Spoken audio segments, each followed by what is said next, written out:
An enslaved African American described their trip to Texas. I'll tell you how we came to Texas. The meals were cooked by the campfire, and after breakfast we started. And it was bump, bump, bump all day long. It was rocks and holes and mud holes, and it was streams and rivers to cross. We crossed one river, must have been the Mississippi, and drove on a big bridge, and they floated that bridge right across that river. Enslaved African Americans also came to Texas, but unlike other people who came, they didn't have a choice. Slaveholders made the choice for them. From the mid-1830s to the early 1860s, the African American population grew faster than the white population in Texas. In 1836, there were about 5,000 enslaved African Americans in Texas. But by 1850, that number had climbed to nearly 60,000, and there were only 400 free African Americans.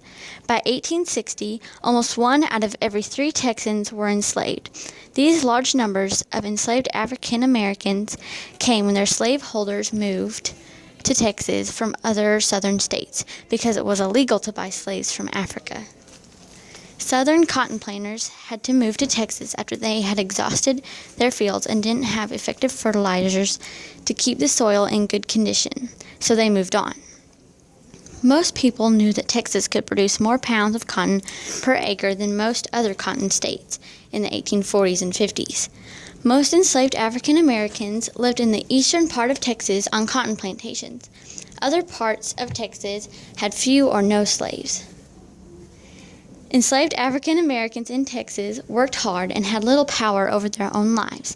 The Texas slave code was harsh and didn't allow manumission or the freeing of slaves. According to the law, African Americans could not live freely in Texas without an act of the state legislature to permit it. Most slaves worked as farm laborers. Others worked as craftspeople, servants, livestock handlers, and few worked in towns. There was little hope of escape for many, but some tried and many succeeded and fled to Mexico. By 1851, about 3,000 had fled to Mexico and were known to be not far over the line.